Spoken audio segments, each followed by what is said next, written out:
Is that almost too loud? Does it sound better? No, you're good. Sound good? All right.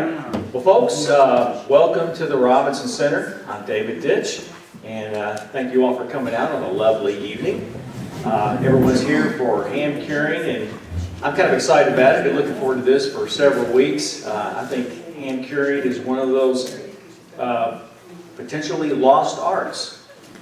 One of my fondest memories growing up, or really not growing up, well, I guess maybe it was, since I married my lovely wife Karen, is we would spend Christmas down in Tennessee with her grandparents.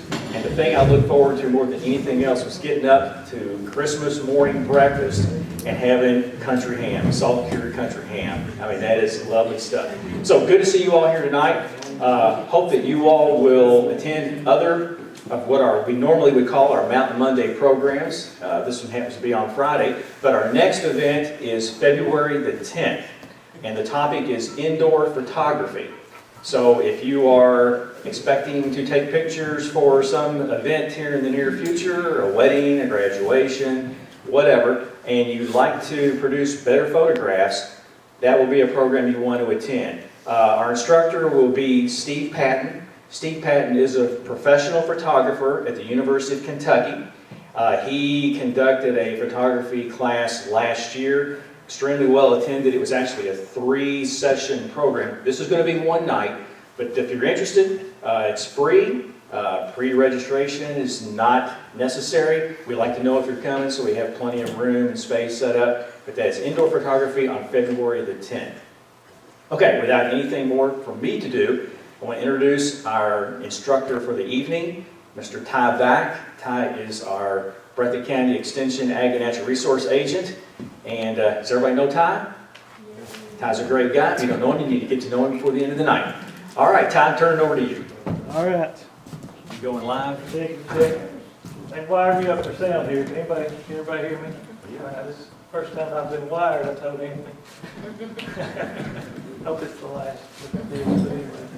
Thanks everybody for coming out. We'll get started on our country hams here in a few minutes. But first of all, Dr. Greg Renfro is our meat and science specialist at UK. He's kind of prepared a good presentation here that we'll kind of go over. How many people have cured a country ham before?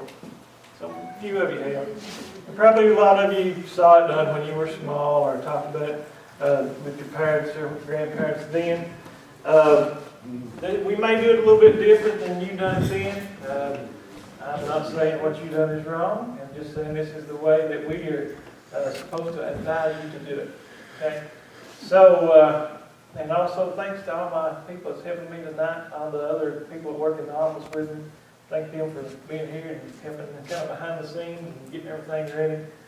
We'll get started here. Anthony, can I use this? Up or down? Page up, page down. I chose it down. Page up and page down. Page up. Page down don't work. Anyway, this week, today, Friday, we picked up the hams.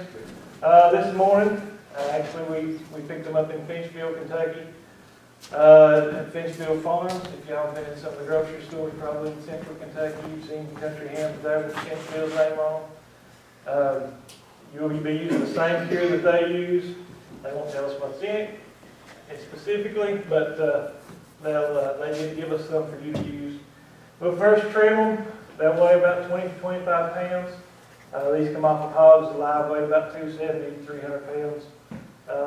So maybe about 5 to 7 months old hogs, and they've been processed about 36 to 48 hours. So that's kind of why we wanted to move this back. I know this was originally scheduled on Tuesday. They called and said we had to get the hams from them on Friday, so we had to move this back to Friday because we didn't want them sitting around in the cooler all weekend. So putting the ham in the cure, if you see the picture there, he's got his hands out there. We're going to cut that little part of the ham is called the hock. We're going to cut that down to about 2 inches, and I'll show you how to do that here in a minute. We're going to use a saw and a knife. You'll cut that down, 8 pounds of salt and 2 pounds of brown sugar. 25-pound ham needs about 2.5 pounds of carrot. Cut the hock leaf about 2 inches and make sure there's enough hock there so the salt gets up in there and you don't bone this out, okay? This is just some pictures of what we're gonna be doing. So, take all that cure, spread it over the ham, and, make sure you wrap it up good. We don't use wax paper. We'll put it in our sock and let it hang. Some more just pictures of what they're doing. And some more pictures, kind of what you want yours to look like. Put in hot down. When we go in, we want hot down, okay? So we'll be 2 pounds of cure and a handful of brown sugar, hot down. That's what the hot down looks like. Curing process, the salt and sugar will penetrate about 1 inch per week. About 2 days for each pound of ham, 25-pound ham, about 50 days. So we'll hang it down here in the ham house for about 50 to 60 days. And just let it cure. We'll come back, shuck it off. We take the paper off of it, clean the excess salt off of it. There'll be some mold probably, but that'll be fine. We remove all that, clean it up. Put it back in a sock. Here's some picture of the mold. Put it back in a sock like you got there on the right. Hang it up. It goes through the summertime. We call it the summer sweat. And that's when it kind of develops its characteristic flavor.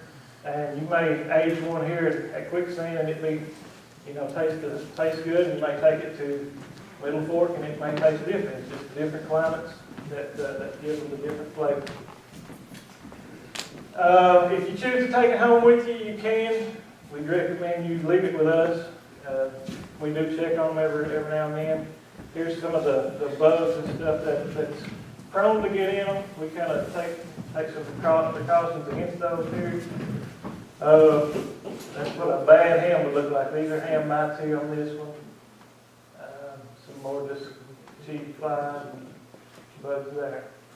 So, all right, now, let's turn that off. Anthony, you don't care? Can you get that? Yep.